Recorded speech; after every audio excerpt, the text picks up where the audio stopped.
একটি মামলা, জুলাই অভ্যুত্থানের একটি মামলা, সেখানে আসামি 113 জন এবং সেই আসামিদের মধ্যে প্রধান আসামি সাবেক প্রধানমন্ত্রী, ক্ষমতাচ্যুত প্রধানমন্ত্রী শেখ হাসিনা। সেই মামলাটি মিথ্যা বলে প্রমাণিত হয়েছে এবং পুলিশ তদন্তে সেই মিথ্যার ব্যাপারটা উঠে এসেছে। পুলিশের পক্ষ থেকে এটা মিথ্যা এবং এই মামলা বাতিল করে দেওয়ার জন্য সুপারিশ করা হয়েছে।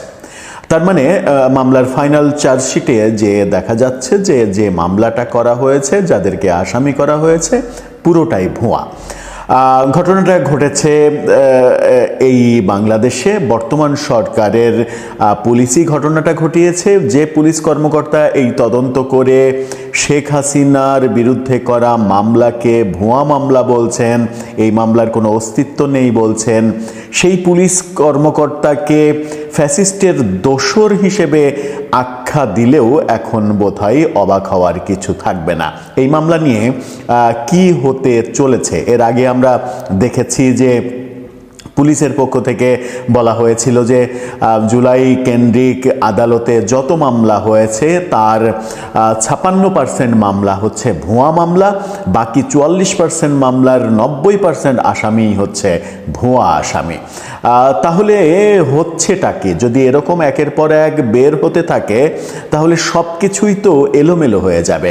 সব অভিযোগ নিয়েই প্রশ্ন উঠবে এবং প্রশ্নবিদ্ধ হবে সমস্ত বিচার কার্যক্রম। এগুলো কি ঠিক হচ্ছে? ঢালাওভাবে যে শত শত হাজার হাজার মিথ্যা মামলার প্রবণতা এদেশে তৈরি হয়েছে, এর থেকে আমাদের মুক্তি কোথায়? কি ঘটলো শেখ হাসিনার এই মামলা নিয়ে? কেন তাকে অব্যাহতি দেওয়ার সুপারিশ করা হলো এবং সুপারিশের ভিত্তিতে নিশ্চিত করেই অব্যাহতি দিয়ে দেওয়াও হতে পারে? চলুন একটু জেনে দেখি ঘটনার ভেতরের ঘটনা কি। থাকবেন দর্শক। যে আলোচনাটা করছিলাম তার আগে আরেকটি ছোট্ট করে কথা বলে নিই, সেটা হচ্ছে সাকিব আল হাসান, বাংলাদেশের ক্রিকেটের পোস্টার বয়, তার বিরুদ্ধে একটি মামলা হয়েছিল ঢাকায়। জুলাই গণ অভ্যুত্থান চলাকালে একটা হত্যা মামলার আসামি করা হয়েছিল সাকিব। যে সময় সাকিব কানাডায় ছিলেন এবং সেখানে ক্রিকেট খেলছিলেন। কানাডায় থাকা সাকিবের বিরুদ্ধে ঢাকায় হয়ে যাওয়া একটা হত্যাকাণ্ডের আসামি করা হয়েছিল, যেটাকে কেন্দ্র করে এই সরকারের সাবেক ক্রীড়া উপদেষ্টা সরাসরি সাকিব আল হাসানের বিরুদ্ধে অবস্থান নিয়েছিলেন যেন তাকে জাতীয় দলে না নেওয়া হয়। এবার ব্যাপারটা শেখ হাসিনার ব্যাপারে দেখা গেল। গণমাধ্যম কি বলছে? গণমাধ্যমের শিরোনামে বলা হচ্ছে, জুলাই গণ অভ্যুত্থান হত্যা চেষ্টা মামলা, আহতদের সন্ধান না পাওয়ায় শেখ হাসিনা সহ 113 জনকে অব্যাহতির সুপারিশ। অর্থাৎ পুরো মামলাটাই ভুয়া মামলা। আসামিদের আসামি যারা যাদেরকে আসামি করা হয়েছে, যারা আসামি করেছেন, বাদী যারা, এবং যারা আহত হয়েছেন, যাদেরকে হত্যা চেষ্টা করা হয়েছিল, তাদেরকে খুঁজেই পায়নি পুলিশ। এমনকি বাদীকেও খুঁজে পাওয়া যায়নি এই মামলার। তাহলে এই মামলা করেছে কে? এটা একটা বড় প্রশ্ন। জুলাই গণ অভ্যুত্থান চলাকালে ধানমন্ডি থানার শাহেদ আলী সহ 10 জনকে হত্যা চেষ্টা মামলায় আহতদের খুঁজে না পাওয়ায় সাবেক প্রধানমন্ত্রী শেখ হাসিনা সহ 113 জনকে অব্যাহতি দেয়া হয়েছে। মেট্রোপলিটন ম্যাজিস্ট্রেট আদালত সূত্রে এই তথ্য নিশ্চিত হওয়া গেছে। Police bureau of investigation PBI এই তদন্ত করছিল। মামলার অন্য আসামিরা হলেন শেখ হাসিনার ছেলে সজীব ওয়াজেদ জয়, আওয়ামী লীগের সাধারণ সম্পাদক ওবায়দুল কাদের, সাবেক মন্ত্রী হাসান মাহমুদ, মোহাম্মদ এ আরাফাত, জুনায়েদ আহমেদ পলক, জাহাঙ্গীর কবির নানক, আওয়ামী লীগ নেতা মাহবুবুল আলম হানিফ, শামীম ওসমান, ছাত্রলীগ সভাপতি সাদ্দাম হোসেন, সাধারণ সম্পাদক শেখ এনান সহ 113 জন। কারো নামই বাদ দেওয়া হয়নি, যার নাম মনে এসেছে তার নামই দিয়ে দেওয়া হয়েছে। আদালত সূত্র বলছে, গত 5 নভেম্বর মামলার তদন্ত কর্মকর্তা পিবিআই পরিদর্শক শাহজাহান ভূঁইয়া তথ্যগত ভুল থাকার কথা উল্লেখ করে আদালতে চূড়ান্ত প্রতিবেদন দাখিল করেন। এই মামলার পরবর্তী শুনানির জন্য আগামী ওই সময় 3রা ফেব্রুয়ারি দিন ধার্য করা হয়েছিল। মামলার নথি অনুযায়ী 2024 সালের 3 সেপ্টেম্বর ধানমন্ডি থানায় মামলাটি দায়ের করা হয়। অর্থাৎ আগস্টের 5 তারিখে সরকার পতনের পরে সেপ্টেম্বরের 3 তারিখে এই মামলা করা হয়েছিল। এজাহারে উল্লেখ করা হয়, জুলাই গণঅভ্যুত্থানের সময় 4 আগস্ট সীমান্ত স্কয়ার থেকে কাজ শেষে বাসায় ফেরার পথে ধানমন্ডি 27 এলাকায় মিনা বাজারের সামনে শাহেদ আলী আহত হন। এই ঘটনায় ঢাকা কলেজ ও সিটি কলেজের কয়েকজন শিক্ষার্থী সহ মোট 9 জন আহত হওয়ার দাবি করা হয়। এই ঘটনায় শাহেদের কথিত ভাই, এখানে কথিত ভাই বলা হচ্ছে, যাকে খুঁজেই পাওয়া যায়নি, শরীফ ক্ষমতাচ্যুত প্রধানমন্ত্রী শেখ হাসিনা সহ 113 জনের নামে মামলা করেন। প্রথমে থানা পুলিশ মামলাটির তদন্ত করে, 4 জনকে গ্রেপ্তার করে। পরে মামলার তদন্তভার চলে যায় পিবিআইয়ের কাছে। পিবিআই তদন্ত করে এই মামলার কোনো অস্তিত্ব খুঁজে পায়নি। তথ্যগত ভুলের কারণে আসামিদের অব্যাহতির সুপারিশ করে প্রতিবেদনও দেয়া হয়েছে। পরবর্তীতে যদি আহতদের বিষয়ে নির্ভরযোগ্য তথ্য পাওয়া যায়, সেক্ষেত্রে পুনরায় অভিযোগপত্র দাখিল করা হবে, এই মর্মেও জানানো হয়েছে। তদন্ত প্রতিবেদনে জানানো হয়েছে, আহত শাহেদ আলী সহ অন্য ভুক্তভোগীদের সন্ধানে সীমান্ত square market, Dhaka college, city college এবং ঘটনাস্থলের আশেপাশের বিভিন্ন হাসপাতালে চিঠি দিয়ে তথ্য সংগ্রহ করা হয়। পাশাপাশি বাদী শরীফকে নোটিশ দিয়ে তার ভাইকে থানায় হাজির করার অনুরোধ জানানো হয়, তবে এতে কোনো সাড়া পাওয়া যায়নি। অর্থাৎ কাউকে খুঁজে পাওয়া যায়নি, যারা আহত তাদেরকে খুঁজে পাওয়া যায়নি, যিনি মামলা করেছেন তাকে খুঁজে পাওয়া যায়নি, যার যে ভাইয়ের জন্য মামলা করেছেন সেই ভাইকে খুঁজে পাওয়া যায়নি, কাউকেই খুঁজে পায়নি পুলিশ। প্রতিবেদনে আরও উল্লেখ করা হয়, বাদীর দেওয়া মোবাইল নম্বরটি অধিকাংশ সময়ে বন্ধ পাওয়া যায়। যদিও হোয়াটসঅ্যাপ নম্বর মাঝে মাঝে সক্রিয় থাকে। হোয়াটসঅ্যাপের মাধ্যমে যোগাযোগের পর কয়েকদিন অপেক্ষা শেষে শরীফ ধানমন্ডি লেকের পাশে তদন্ত কর্মকর্তার সঙ্গে সাক্ষাৎ করেন। সে সময় তদন্ত কর্মকর্তা তাকে ভুক্তভোগী হাজির করা এবং চিকিৎসা সংক্রান্ত কাগজপত্র সরবরাহের অনুরোধ জানান। তবে দীর্ঘ সময় পার হলেও তিনি ভুক্তভোগীকে হাজির করেননি এবং চিকিৎসা সংক্রান্ত কোনো নথিপত্র জমা দেননি। এমনকি এজাহারেও চিকিৎসা সংক্রান্ত কোনো তথ্য উল্লেখ করা হয়নি। এদিকে সার্বিক প্রেক্ষাপটে মামলার অভিযোগ প্রমাণে প্রয়োজনীয় সাক্ষ্য তথ্য না পাওয়ায় তদন্ত কর্মকর্তা শেখ হাসিনা সহ 113 জন আসামিকে অব্যাহতি দিয়েছেন। পিবিআইয়ের এই কর্মকর্তাকে এবার এই মামলা থেকে সবাইকে অব্যাহতি দেওয়ার সুপারিশ করার জন্য ফ্যাসিস্টের দোসর হিসেবে আখ্যা দিলেও অবাক হওয়ার কিছু থাকবে না। হয়তো বলা হবে যে আওয়ামী লীগের পুলিশ আবার ফিরে এসেছে, ফিরে এসে তদন্তের নামে নাটক করে আওয়ামী লীগের আসামিদের খালাস করে দেওয়ার চিন্তা ভাবনা করছে। সে যাই হোক, কিন্তু এই যে উদাহরণ তৈরি হচ্ছে, এর আগে পিবিআইয়ের তদন্তে বেরিয়ে আসলো আদালতে মামলা করা 56% মামলায় ভুয়া মামলা, বাকি 44% মামলার 90% আসামি ভুয়া আসামি। এই যে ব্যাপারগুলো উঠে এসেছে এখন পর্যন্ত, এই ব্যাপারগুলোই পুরো প্রক্রিয়াকে প্রশ্নবিদ্ধ করছে এবং বাংলাদেশের সারা দেশে জুলাই অভ্যুত্থানের পরে যত মামলা হয়েছে সেই সমস্ত মামলা প্রশ্নবিদ্ধ হয়ে যেতে পারে এরকম 2-4টা ঘটনা প্রকাশ্যে চলে আসলে। কারণ এটা অস্বীকার করার উপায় নেই। বাংলাদেশ সরকারের আইন উপদেষ্টা নিজেও স্বীকার করেছেন যে এই সরকারের সবথেকে বড় 2টা ব্যর্থতা, একটা হচ্ছে মব নিয়ন্ত্রণ করতে না পারা, আর একটা হচ্ছে মামলাবাজি, মামলার ব্যবসা বন্ধ করতে না পারা। জুলাই অভ্যুত্থান পরবর্তী সময়ে যে মামলার ব্যবসা হয়েছে, মামলা দিয়ে মানুষের কাছ থেকে কোটি কোটি টাকা হাতিয়ে নেওয়া হয়েছে, এই ব্যাপারগুলো দিনের আলোর মতো সত্য। সম্প্রতি এক জুলাই যোদ্ধাকে টঙ্গী থেকে এরকম চাঁদাবাজি মামলার ভয় দেখিয়ে বিভিন্ন জনকে চাঁদা তোলা এই অভিযোগে যখন গ্রেপ্তার করা হলো, তখন তার পক্ষে ব্যাপক আন্দোলন তৈরি করে তাকে একদিনের মধ্যে রিমান্ড বাতিল করিয়ে, জামিন করিয়ে, মুক্ত করিয়ে ছাড়া হলো। এই ব্যাপারগুলোই আমার মনে হয় যে ভবিষ্যতে বড় ধরনের প্রশ্ন তৈরি করবে, যে প্রশ্নের সমাধান আমরা হয়তো কেউই খুঁজে পাবো না। এরকম ঘটনা অনেক সত্য ঘটনাকেও মিথ্যায় পর্যবেসিত করতে পারে, এই আশঙ্কা তো থাকছেই। আওয়ামী লীগ ঠিক কবে রাজনীতিতে ফিরবে, এটা বাংলাদেশের স্বাধীনতাকামী, মুক্তিকামী এবং আওয়ামী লীগারদেরও একটা খুব বড় ধরনের জিজ্ঞাসা। আমাকেও অনেকে জিজ্ঞাসা করেন, কিন্তু আসলে সদুত্তর দেওয়া কঠিন হলেও উত্তর দেওয়াই যায়। আমি আগেই বলে নিই যে যারা গুজব শোনেন বা যারা বিভিন্ন গাল গল্প শোনেন, তাদের শুনবার জন্য বিভিন্ন স্থান আছে, সেখানে শুনবেন। দয়া করে আমাকে মাফ করবেন। বাস্তবতার নিরিখে আমি কথা বলে থাকি, কথা বলবার চেষ্টা করি। বাস্তবতার নিরিখেই কথা বলবো, এতে অনেকের পছন্দ নাও হতে পারে। অনেকের রূপকথা গল্প শুনতে পছন্দ, কিন্তু আমি রূপকথার গল্প বলবো না। সাজ্জাদ কাদির বরাবর বাস্তবতার নিরিখে কথা বলে। আওয়ামী লীগ কি ফিরবে? অবশ্যই ফিরবে, কারণ আওয়ামী লীগের সবচেয়ে বড় সম্পদ বাংলাদেশের মাটি, বাংলাদেশের মানুষ, বাংলাদেশের জনপ্রিয়তা। আমি বরাবরই বলি না, এখনই একটা নির্বাচন দিয়ে দেখেন, কারো কোনো পক্ষপাতিত্ব দরকার নেই। আওয়ামী লীগের জন্য পক্ষপাত দরকার নেই, কিংবা যে বা যারা নির্বাচনটা করবেন তারা অন্যদেরও পক্ষপাতিত্ব করবেন না। একটা নিরপেক্ষ নিউট্রাল একটা পরিবেশ দিন।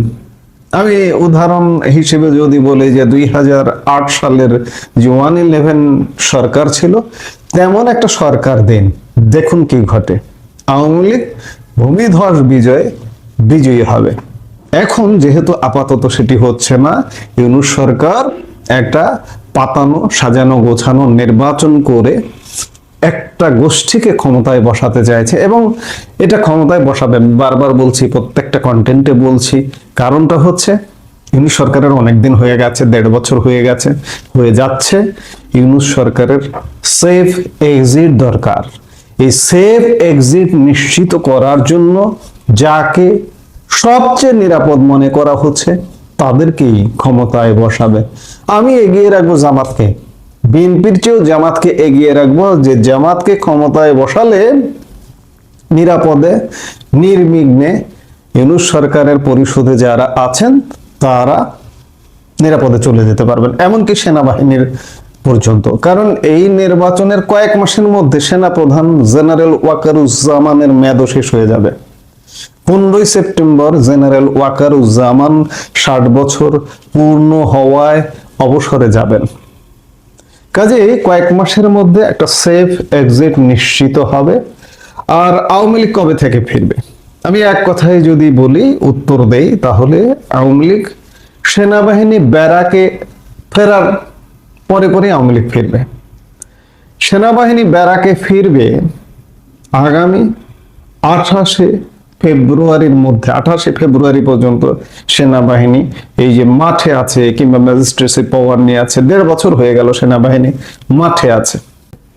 সেনাবাহিনী উঠে যাবে 28 ফেব্রুয়ারি। তারপর থেকে আওয়ামী লীগের ফেরা বলা যায়, ফেরা শুরু হবে। ফিরতে পারবে যদি আওয়ামী লীগ বাস্তবতা সম্পূর্ণ পরিকল্পনা করে। কারণ এই যে সামনে যে নির্বাচনটা হচ্ছে, এই নির্বাচনটাও এই মুহূর্তে ঠেকিয়ে দেওয়া সম্ভব হবে না। নির্বাচনটা হয়ে যাবে, একটা কর্মসূচি আসবে যে নির্বাচন বর্জন করুন। আওয়ামী লীগেররা ভোট দিতে যাবেন না, আওয়ামী লীগের সমর্থকরা ভোট কেন্দ্রে যাবেন না। 10% ভোট বা 15% ভোট কালেকশন হবে, হয়ে একটা ভোট হবে। ভোট হয়ে একটা বিশেষ গোষ্ঠীকে ক্ষমতায় বসিয়ে দেওয়ারই একটা ষড়যন্ত্র চলছে। আমি গতকালকে বলছি, তার আগে বলেছি। তো সেই জায়গা থেকে সেই সরকারটা বসে দেশকে কন্ট্রোল করা কিন্তু কঠিন। এবং কারা বসছে? এখন যারা দেশ চালাচ্ছে তারাই আসলে বসছে। এই যে ধরুন ডক্টর ইউনূসের সরকার, ডক্টর ইউনূস সহ উপদেষ্টা পরিষদ সহ এবং বিশেষ সহকারী সহ ম্যাক্সিমাম 30 জন শীর্ষ পদে বসে আছে, তাই তো? এই 30 জনের বাইরে যে দেশটা চালাচ্ছে যারা, তারা কিন্তু জামাত আর না হয়তো বিএনপি। কি পয়েন্টগুলোতে মূলত জামাতের উপস্থিতিটাই বেশি, এবং ক্ষমতার মূল কেন্দ্রে নির্বাচন পরবর্তী সময়ে জামাতেই থাকবার সম্ভাবনাটা বেশি। কিন্তু কি কন্ট্রোল করতে পারবে বাংলাদেশকে? না। এখন যেহেতু পারছে না, 1.5 বছর যেহেতু পারছে না, আপনি যদি মনে করেন যে নির্বাচিত সরকারের লাইট সব ঠিক হয়ে যাবে, নির্বাচন পরবর্তী সময়ে জামাত সব কন্ট্রোল করে ফেলবে বা বিএনপি সব কন্ট্রোল করে ফেলবে, না, কোনোভাবেই না, বরঞ্চ আরো খারাপ হবে। এবং পুলিশ ভঙ্গুর, প্রশাসন ভঙ্গুর, সবকিছু ভঙ্গুর। এই সবকিছু ভঙ্গুর যখন, তখন আওয়ামী লীগের আশা কি এই যে বর্তমান বিদ্যমান বাংলাদেশের যে পুলিশ আছে, এই পুলিশ কি ঠেকাতে পারবে? আজকেই সেনাবাহিনী উঠে যাক, কালকেই আওয়ামী লীগ দেখবেন ধুমসে মাঠে নেমে গেছে। এবং সেই সময়টা আসছে আগামী মার্চ মাস থেকে। একদম মাস দিয়ে বলছি যে আগামী মার্চ মাস থেকে আওয়ামী লীগ ফেরা শুরু করবে, যদি যেভাবে এগুচ্ছে সেভাবে চলতে থাকে। একটা জিনিস মনে রাখবেন যে নির্বাচিত সরকারকে সেনাবাহিনী পাহারা দেবে না, সেনাবাহিনী আজীবন এভাবে মাঠেও থাকবে না। তো কাজেই সেনাবাহিনী উঠে যাওয়ার সাথে সাথে আওয়ামী লীগ ফিরবে, এবং আওয়ামী লীগ এই মুহূর্তে আওয়ামী লীগের নেতা কর্মীরাও হতাশায় ভুগছেন যে আওয়ামী লীগ আদৌ ফিরবে কিনা, আওয়ামী লীগের ভবিষ্যৎ কি। আওয়ামী লীগ ফিরবে, অবশ্যই আওয়ামী লীগ ফিরবে, কারণ জনগণের চাহিদা আছে, মানুষের চাহিদা আছে, এই মাটির চাহিদা আছে। এই মাটিতে বারবার স্লোগান উচ্চারিত হচ্ছে যে আমরা আগেই ভালো ছিলাম। সেই আগে ভালো ছিলামটা আজকে রূপকথা হয়ে যাচ্ছে। অর্থনীতি, ব্যবসা বাণিজ্য, শিল্প, এই যে জানুয়ারি মাস গেল, প্রতি বছর শিক্ষার্থীদের জন্য বই উৎসব হয়, অভিভাবকরা কি এগুলো খেয়াল করছেন না? আজকে বই উৎসব ইতিহাসে লিখতে হবে। যে অবস্থা দাঁড়িয়েছে, এবছর বই উৎসব হয়নি, গত বছর বই উৎসব হয়নি, আগামী বছর নির্বাচিত সরকারের সময় বই উৎসব হবে কিনা সেই ব্যাপারে যথেষ্ট সন্দেহ আছে।